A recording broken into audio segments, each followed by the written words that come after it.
좀 부담이 될 수도 있다고 생각하거든요, 이게. 아, 그래서 제가 추천드리는 물건은 요거예요. 이 세 가지를 좀 가져왔는데요. 저랑 이렇게 얘기하는 거 좀 아니, 괜찮으셨나요? 그냥 영상 보는 것만으로도 솔직히 많은 도움이 됐는데, 계기를 이렇게 마련해 주었고, 그래서, 아우, 너무 감사해요. 안녕하세요. 임장특공대 서대웅입니다. 문의 주신 물건들 한번 보고 같이 아파트 이야기 해보도록 하겠습니다. 일단 현재 상황이랑 그리고 문의 주신 것들 제가 생각하는 좀 괜찮은 물건 그리고 이제 재판가를 찾는 또 방법 이렇게 말씀을 드리려고 해요. 그래서 현재 상황 한번 이렇게 얘기를 해볼게요. 일단 그 제가 사전 질문지를 좀 드렸는데 이제 투자적인 어떤 마인드를 체크해보고자 함에 의한 질문이 있거든요. 그래서 돈을 벌 수 있다면 조금 멀리 있는 아파트로도 가질 수 있는가에 대한 질문인데 투자 목적이라면은 매우 그렇고 실거주라면은 그렇지 않다 이렇게 말씀을 해주셨어요. 지금 투자 쪽으로 좀 문의를 주신 거죠? 네. 투자를 왜 하시려고 하시죠? 돈 그냥 벌려고? 아니, 일단 저는 지금 사는 데는 있으니까, 그리고 여유 자금이 있고, 그 자금을 오랫동안 가지고만 있었어요. 현금으로. 그러다가 날리기도 했고,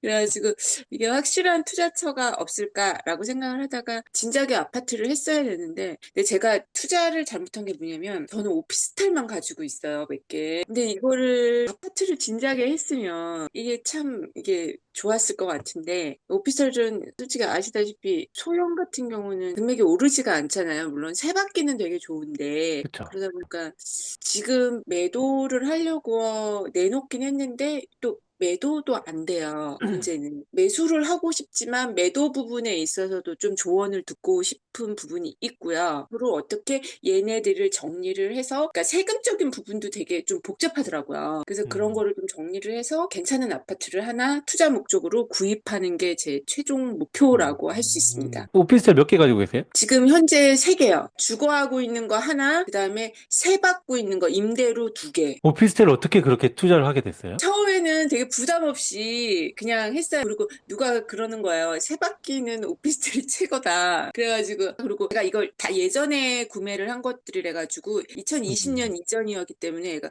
주택수에는 들어가지 않아요. 물론 할 때는 주택수에 이제 포함이 돼서 양도세나 뭐 이런 걸 내겠지만 지금 현재까지는 무주택자예요. 네. 그래서 그런 거에서도 괜찮다라고 조언을 받고 했는데 많이 후회하고 있습니다.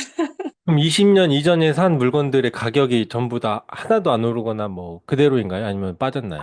하나는 네. 빠졌고, 하나는 조금 올랐고, 하나는 좀 평수가 커요. 그러다 네. 보니까 걔는 한 2배 정도는 올랐어요. 그래도 하나 오른 게 있네요. 그나마 다행입니다. 근데 이제 또 그 오른 거랑 별개로 매도, 그러니까 특히 오피스텔 같은 경우에 매도는 완전히 별개 영역이라서 안 예. 팔리면은 그냥 의미가 없잖아요. 네, 그래서 제가 사는 거는 일단 지금 살고 있으니까 내비두고 이제 2개를 매도를 하려고 내놓으려고 하는데 팔리지도 않고 이제 부동산 쪽에서 이제 조언을 해주기로는 하나가 양도 금액이 있기 때문에 그러니까 오른 금액이 있기 때문에 얘를 세금을 해봤더니 양도세가 한 1억 넘게 나오기 때문에 조그마한 오피스텔 2개 내가 사는 것까지 해가지고 다 먼저 매도를 하고 그다음에 얘를 맨 마지막에 해서 얘를 비과세를 해라 라는 조언을 받았어요. 근데 네. 그렇게 되면은 이제 제가 이사를 가야 되는 거죠. 그러니까 이것도 네. 팔아야 되는 거니까 참 이게 현명한 건지 조언을 양도세가 1억이 넘어요. 예, 예. 그러니까 이제 부동산에서 음. 너가 좀 불편하더라도 이사를 가고 그게 거기서 맞다고 생각해요.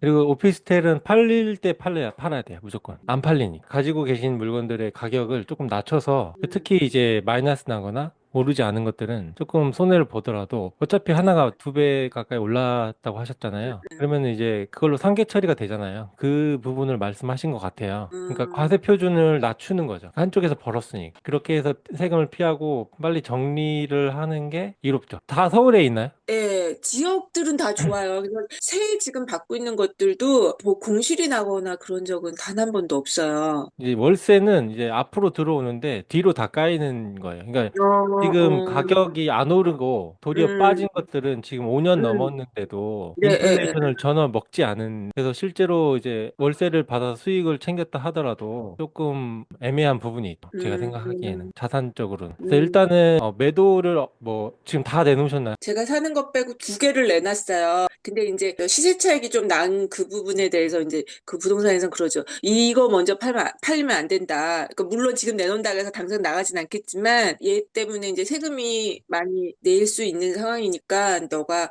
다른 두 개를 빨리 정리를 하고 얘를 가장 마지막에 팔아야 된다. 일단 그 제가 양도세. 생각하기에는 마지막이 네네. 아니라 다 네. 동시에 다 내놔야 돼요. 아, 그래야지 다 정리를 하죠. 이게 정리돼야 추후에 투자건 뭐 아, 아파트를 살 수 아. 있는 거 아닌가요? 아니, 근데 저는 그렇게 생각을 했어요. 한 거에는 취득세 중과는 안 되고 있어요. 그러니까 그냥 아파트는 괜찮은 거 있을 때 하나 더 추가해서 사놔도 되지 않을까라고 생각을 했는데 이제 팔 때는 문제인 거죠. 정리를 할 때는 얘네들이 다 주택수에 포함이 될 거니까. 지금 하나 같은 경우는 내놓은 지가 한 달이 넘었는데도 아직도 안 팔리고 있고. 사람들은 보러 와요. 아, 본 적은 한 몇 번 돼요. 사실 그러면은. 매도는 가격을 낮추면 해결돼요. 근데 아, 매도자가 아, 가격을 낮추는 걸 싫어하죠. 손해를 보니까. 제가 음, 생각하기에는 그 오피스텔 건물 내에서 가장 싸게 올리셔야 팔리지 아, 않을까 생각이 들어요. 안 그러면 안 팔려요. 한 달 지금 내놓으셨다고 하셨는데 이제 아파트도 기본적으로 3개월 이상 걸리는 경우 굉장히 많습니다. 근데 오피스텔은 더 음, 많이 걸려요. 근데 지금 매수자들이 보러 온다는 거는 좀 좋은 신호일 수도 있습니다. 그런 매수자들 음, 올 때 무조건 좀 잡으려고 노력을 해야 되고 스스로 깎아준다고까지 말을 음. 좀 될 것 같고. 예, 그리고 예, 이제 예. 오피스텔이다 보니까 물건이 많을 거고, 예, 예. 부동산 혹시 몇 군데 내놓으셨나요? 아, 거기 주변에 다 내놨어요. 지하철 한두 정거장까지 다 내놨어요. 다 몇 군데 내놨 일곱, 여덟 군데는 되는 거예요. 제가 예전에 아파트 투자해가지고 전세 맞출 때 전세 광고 600군데 뿌렸어요. 그래서 아, 전 제가 원하는 시점에 전세를 맞췄거든요. 근데 오피스텔 7군데 뿌리면 절대 안 팔립니다. 그나마 아, 지금 보러 온 것만으로도 되게 운이 좋은 상황이에요. 네이버 부동산 들어가서 중개사 버튼 있잖아요. 네네. 그거 클릭하면 엄청 많이 떠요. 거기 있는 전화번호 다 따가지고 문자 다 뿌려주시. 하루에 아, 30군데씩. 핸드폰 번호 없으면은 그냥 일반 전화 있는 거 있으면 그냥 거기 전화해서 하루에 10군데씩 전화해야 되고요. 저도 뭐 오피스텔 보유해 본 적은 없는데 저희 부모님도 음, 보유해 봤고 주변에 예, 예, 예, 투자자들 오피스텔 보유했는데 안 팔려요. 예, 그리고 두 예, 예. 번째 같은 경우에 이제 구축에 대한 질문을 드렸는데 두 가지로 말씀을 해주셨더라고요. 구축이면 갭이 예, 크다. 신축이 갭이 예. 적다. 반대 아닌가요? 아니요, 아니요. 아니, 구축은 전세가가 낮아요. 근데 신축 같은 경우는 전세가가 높아가지고 갭이 매매가가 적어요. 더 높잖아요. 아, 예. 근데 전세가가 받쳐주던데요. 근데 구축 같은 경우는 전세가가 받쳐주질 못해가지고 오히려 투자금이 음. 저는 크더라고요. 그러면 그거는 이따 한번 지도를 보면서 한번 아, 확인해 볼게요. 네네. 제가 다 봤는데. 아무튼. 예, 그래서 예. 지금 현금이 7억 있으신 거예요? 네, 현금은 그 정도 있는데 저는 좀 본격적으로는 하긴 좀 불안해서 제가 알아본 데는 한 갭 5억 정도 되는 그 원저리의 아파트들을 이렇게 관심 있게 계속 보고 있었거든요. 5억 갭이면은 공격적이지 않은 건가요?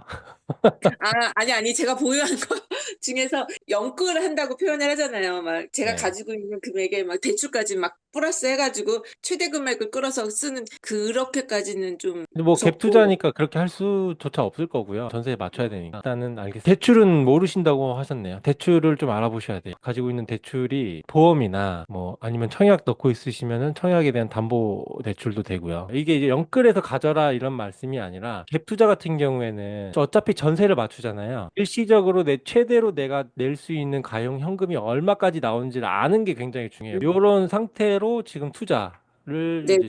하시는 거. 문의해주신 물건이 지금 다 5억대 갭으로 되어 있고, 하나는 이제 영등포 신길 뉴타운 쪽, 그리고 여기 이제 신정내거리요. 네네. 양천구죠. 그리고 네네.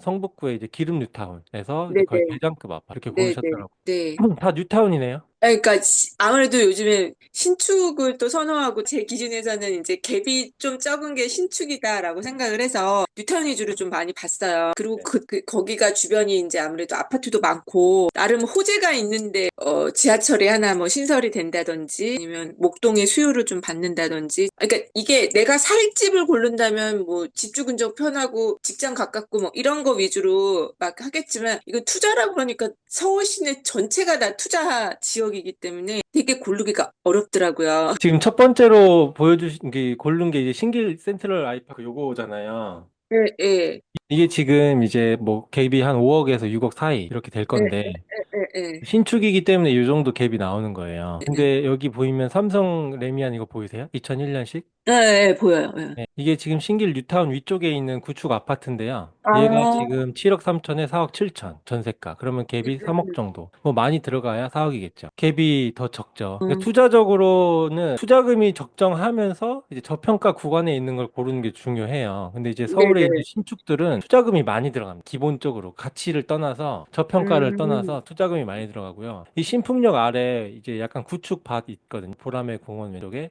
이런 네네. 애들도 지금 보시면 4억, 아, 도리어 신축보다 기사하고요. 지금 더 음, 투자금이 더 적게 들어가는 거예요. 이제 너무 음, 오래된 거, 이게 80년대식은 아까 말씀하신 대로 전세 가격이 오르질 않아요. 왜냐면 거주 가치가 굉장히 낮기 때문에. 그래서 얘네들은 갭이 이렇게 큰 게 맞습니다. 근데 이제 음, 90년대 중반만 가도 그렇게까지는 아니에요. 4억 안쪽으로, 5억 안쪽으로 무조건 들어올 수 있는 여력이 있어요. 이 아, 대방대림 같은 경우에도 93년식인데 지금 전세가 5억대에 음, 달리고 있대. 이런 게 음, 이제 좋은 거예요. 음, 실거주 가치가 구축임에 따라서 낮은데 입지가 너무 좋아서 이제 전세 아, 가격이 높게 형성된 구축 아파트, 입지가 좋은 구축 아, 아파트들이 도리어 아, 이런 신축보다 투자적인 가치가 높은 거죠. 그런 의미에서 좀 말씀을 드리고 싶었고, 이제 신축을 하시는 경향이 요즘 너무 많으세요. 근데 예, 이제 예, 맞아요. 이게 부동산 같은 경우에는 신축이 먼저 오르고 뭐 준신축, 중구축, 구축 이런 식으로 이제 흘러가는데 지금 네네. 신축의 약간 타이밍이라고 보여진다고 한다면 예를 들어서 네네네. 그러면은 지금 신축을 사는 건 비싼 구간에서 투자를 하게 되는 거겠죠.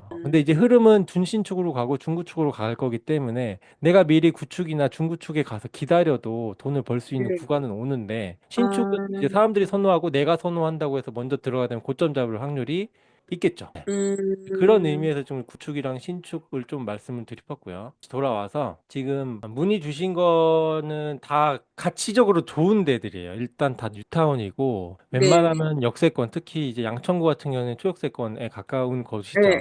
네, 이런 곳들이라서 다 비슷비슷하게 가치가 형성되어 있어요. 근데 제가 만약에 님이라면은 5억을 가지고 투자를 한다라고 네. 가정했을 때 요 세 개 중에서는 저는 이게 사실 다 비슷비슷해서 뭘 해나 상관이 없거든요. 좀 예, 더 예. 깎이는 걸 할 것 같은데 아, 가격이 좋은 거. 예, 좀 응, 가격이 더 잘 깎이는 것. 응, 응, 응, 비상식적으로 깎일 만한 애들을 잘 골라가지고 사면은 응, 여기 응. 셋 중에 하나 해도 상관없다라고 생각이 들고, 만약에 다 똑같은 가격에 똑같은 투자금이라면은 저는 이 둘 중에 하나를 고를 것 같아요. 성북구랑 이제 양천구. 아, 네, 거의 비슷한 것 같아요. 근데 양천구를 음, 고르는 이유는 이제 양천구는 공식적으로 거의 2급지에 해당해요. 음. 동이라는 굉장히 강력한 학군지 바로 옆에 있는 신축이고, 이 2호선이 역세권이긴 하지만 사실 이게 가짜 2호선이잖아요. 지선 같이 이렇게 네, 나와 있죠. 지선. 이게 좀 그렇게 가치가 높은 편은 아니어도 그래도 역세권이기 때문에 학군지 역세권이 나쁘진 않다라는 의미에서 이제 음, 고르는 거고, 성북구는 사실 양천구보단 조금 떨어진다고 생각을 해요. 근데 이제 롯데캐슬 클라시아가 거의 대장급이기 때문에 성북구 전체에서 가장 선호도 달린 1등, 2등을 다투는 곳이기 때문에 문제는 음, 투자금 5억이 현금 7억을 가지고 있으셔도 좀 부담이 될 수도 있다고 생각하거든요, 이게. 아, 그래서 제가 추천드리는 물건은 요거예요. 이 세 가지를 좀 가져왔는데요. 일단 송파의 네. 파인타운 구단지. 얘가 지금 5억대, 5억 중반으로 들어가죠. 송파 음, 파인타운이고 이건 준구축이에요. 여기 2007년식이기 때문에 뭐 사실 네네. 2007년식이면 서울에서 뭐 준신축에 해당하는 거나 마찬가지입니다. 또 음, 뭐 장지역 바로 역세권이고 이 송파이기 때문에 송파면은 1.5급 정도 돼요. 예, 그래서 거의 예, 예. 최상급지에 해당하기 때문에 물론 송파 내에서는 좀 떨어집니다. 이쪽이 지금 앞에서 보여주신 애들만치의 가치는 충분히 가지고 있다라고 보여져요. 저는. 어, 그리고 급지 자체가 높은 게 좋습니다. 사실. 음. 하나는 사당 여긴 동작구인데 바로 요 네네. 이수역 오른쪽이 이제 서초구예요. 서초구랑 어, 완전히 맞닿아 있는 생활권인데 네네. 여긴 다 구축이고 다 언덕이고 주변에 네. 이제 약간 대학교랑 이런 게 있어서 대학교 약간 먹자골목 그래서 술상권 이런 느낌이긴 한데 그래도 음, 여기가 7호선 역세권이고 4호선 역세권이기 때문에 네. 나쁘진 않아요. 언덕임에도 음, 불구하고 급지로는 동작구가 한 3급지 이 정도 돼도 실제 요 생활권은 동작구에서 이제 서초구에 가장 붙어 있는 곳이기 때문에 제일 좋다라고 말씀을 드릴 음, 것 같아요. 그리고 음. 동작구에는 뭐 흑석 뉴타운이나 노량진 네, 뉴타운이 예, 들어오게 예, 되면서 물론 여기랑 거리는 있지만 전반적으로 동작구의 위상이 이제 증가할 예정이거든요. 제가 생각하기엔. 그러면 이제 네. 구축들도 흐름이 반드시 올 걸 해요. 그래서 나쁘지 않아서 가져왔고. 하나는 광진구. 광진구도 거의 2급지에 속하는 곳이고, 특히 이 음, 건대 입구 이 아래쪽. 여기가 약간 아파트가 세대수가 좀 작은 것들이 여러 개가 모여 있고, 네. 시 느낌이라기보다는 약간 난개발 옥탑식으로 만들어진 느낌이긴 네. 해도 이게 2호선이라는 완전 가장 선호도가 높은 가치적으로 높은 호선이 있고 그리고 7호선까지 있어서 강남 접근성이 음, 상당히 좋습니다. 실제로 음, 뭐 버스를 타거나 차를 타고도 아래쪽으로 쉽게 강남 접근을 할 수가 있어요. 음, 그래서 이제 거의 2급지 에서도 상당히 좋은 곳이라고 이제 생각해서 가지고 왔고 그중에 음, 가격이 가장 싸죠. 11억대. 그리고 음. 투자금도 제일 적. 단점은 복도식이라는 방 세 개 아, 화장실 하나. 근데 이게 상관이 없는 게 투자를 하실 거잖아요. 예, 내가 직접 거기에 살러 들어가는 게 아니기 때문에 예, 크게 이게 예. 중요하지 않은 게 수리만 잘 해주면은 상관없는 음, 거예요. 그래서 제가 요 세 개 중에도 가장 좀 할만한 거는 저는 광진구라고 생각을 해요. 아, 아무래도 그래요? 강남으로 가장 가깝게 위치해 있는 음, 것들이 좋습니다. 서울 음, 2급지에 5억 이하로 투자를 하는 거는 좋은 기회라고 저는 생각해서 가지고 왔습니다. 아, 네네. 하나만 더, 더 해도 돼요? 네, 많이 해주셔도 됩니다. 아니, 제가 돌아다니다가 1층 매물이 급매로 이제 나오는 것들이 좀 있더라고요. 그러면 가격이 확실히 좀 싸요. 싼데, 이제 저는 이제 혹 하는 거죠. 가격이 싸니까. 근데 이제 한 번 더 생각해보면 1층을 선호하지는 않잖아요. 대부분의 사람들이. 그러니까 이게 저는 투자자 입장이니까 황금성이 떨어지겠다라는 생각에서 이거는 아니다라는 생각도 또 하고 그러는데, 그러니까 1층 매수를 할 경우 한 어느 정도 싸야 될까? 몇 프로 정도? 그러니까 그 음. 평균가 대비? 그거는 예. 일단 지역별로 단지별로 조금씩 다 달라요. 음, 기본적으로 이제 중층 가격이랑 1층 가격의 차이가 가격이 있잖아요. 네네. 근데 이제 지역별로 조금씩 다른데 단지별로도 다르고요. 근데 네네네. 이제 저 같은 경우에는 투자를 할 때 이제 말씀하신 것처럼 1, 2, 3층까지는 네. 황금성이 굉장히 낮기 때문에 그래서 웬만하면 이제 기준에서 뺍니다. 이제 아예 아, 빼요. 왜냐면 아, 이제 나중에 되팔 때 네네. 고생을 많이 하거나 아, 중층 다 팔리고 탑층 팔리고 2, 3층 다 팔리고 난 뒤에 팔리는 게 1층이잖아요. 네네네. 그래서 선택을 못 받을 가능성이 있기 때문에 리스크 때문에 저는 안 음, 고르는데 근데 음, 1층은 1층만의 가치가 있잖아요. 가치가 높든 낮든 가치가 있단 말이에요. 근데 그 가치를 내가 평가를 할 수 있고 그 가치보다 더 싼 가격에 살 수 있으면 돈 벌 수 있죠. 물론 대팔 때 고생하고 나도 그만큼 깎아줘야겠지만 돈은 벌 수 있는 투자처다. 그러니까 1층이 투자처라는 게 아니라 1층을 진짜 말도 안 되게 싸게 사면은 투자할 수 있는 거죠.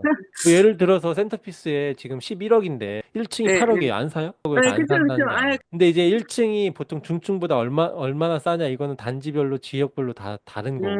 저 같은 경우에는 투자를 진행을 할 때 중층을 1층 가격에 사려고 굉장히 노력을 해요. 그러면 내가 음, 1층을 투자를 한다 그러면은 뭐 세상에 없는 가격으로 투자를 하겠죠. 제가 아까 말씀드린 음, 것처럼 투자는 뭐 일단 기준이 중요해요. 사실 탑동싸라고 아세요? 음. 탑동싸? 몰라요. 처음 들어봐요.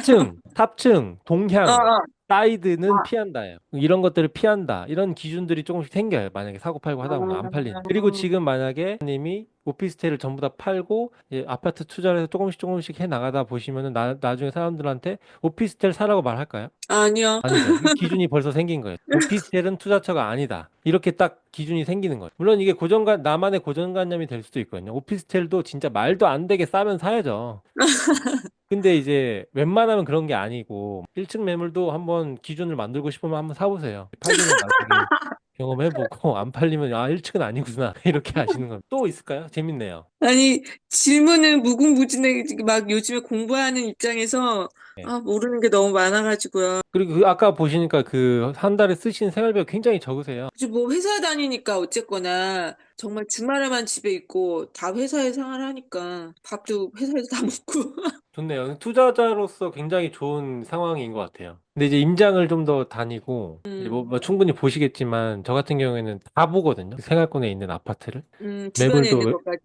네, 싹 다. 그러니까 300세대 이상인 아파트를 다 들어가고 매물도 음, 웬만하면 좀 보는 편이고요. 음, 그러면서 이제 계속 집에 와서 생각하고 가격 보고 저평가가 음, 뭘까? 내가 15년 보유했을 때 15년 뒤에도 내가 이 아파트에 대해서 만족할까? 보유하고 있는 거에 대해서 이런 거 좀 상상을 많이 해봐요. 그게 이제 내가 투자할 수 있는 확신을 주는 거니까. 보유할 수 있는 그것도 생기는 거고. 뭐 지금 뭐 잘하고 계시고 돈도 절약도 하시고 하니까 좀 다주택의 길로 가도 좋을 것 같은데요. 그럼 아파트를 5억짜리 막 이렇게 안 해도 지금 뭐 네. 저희가 서울 것만 얘기했잖아요. 네네. 이제 경기도에 1,300만 명이 있어요. 네. 엄청 수요가 폭발하는 곳이거든요. 그러니까 특히 음, 경기도 좋은 데로 가면은 뭐 3, 4억이면은 또 더 좋은 음, 것들을 되게 굉장히 좋은 것들. 그러니까 향후 수익률을 내 걸 높여줄 만한 것들을 이제 좀 고를 수 있거든요. 서울이라고 해서 음, 무조건 더 많이 오른다 이건 아니에요. 투자금이 적으면 적을수록 수익률은 높아지잖아요. 네, 근데 네. 경기도에 투자금을 적게 들어갈 수 있는 곳들이 많기 때문에 도리어 그런 어, 걸로 여러 개 하는 게 서울에 한 채 하는 것보다 좀 더 이제 향후에 대세 상승장이 왔을 때 완전히 우르르 오르죠. 그러면 이제 좀 많이 바뀔 거잖아. 네, 어떤 자산의 가치가, 자산이. 그건 한번 고민해 보시면 좋을 것 같습니다. 제가 아, 그에 대해서 막 네네. 강의도 하고 그렇게 하는데, 어, 지금 다 말씀드리기에는 뭐 시간이 네. 하니까. 네네네. 아, 또, 그래갖고 저 네. 유튜브도 많이 보고 그러는데, 인재특공대가 되게 도움이 많이 되더라고요. 아, 그러니까 정말요? 예, 예, 직접 임장 가서 보여주시는 것도 있고, 약간 두 파트잖아요. 하나는 외부에 나가서 도는 거, 한 분은 여기 이제 안에서 이렇게 아파트 시세나 뭐 이런 거 분석해서 맞습니다. 이렇게 해주시는 분, 이렇게 나눠져 있으니까, 예, 꼬박꼬박 챙겨서 보고 있습니다. 아, 도움이 됐다니 정말 좋습니다. 예. 뭐 오늘 어떠셨어요? 좀 저랑 이렇게 얘기하는 거 좀 아니, 괜찮으셨나요? 아니, 그냥 이거 안 했을 때도 그냥 영상 보는 것만으로도 솔직히 많은 도움이 됐는데, 이렇게 이런 계기를 이렇게 마련해 주었고, 제가 이제 궁금증을 저 나름대로 막 1, 2, 3, 4, 5번까지 막 적고, 이렇게 메모를 해놨었어요. 까먹지 않고 물어봐야 되겠다. 근데 그거를, 순서대로 이렇게 천천히 더 궁금한 거 있으면 물어봐 달라라고 해주시고, 그래서, 아우, 너무 감사해요. 궁금한 거 네, 언제든지 물어봐 주시면 됩니다. 네, 네, 감사합니다. 네, 감사합니다. 임장특공대 1대1 매물 코칭. 시청자분의 개인 상황에 맞춘 개별 코칭 도와드립니다. 신청은 댓글 고정 링크 참고해주세요.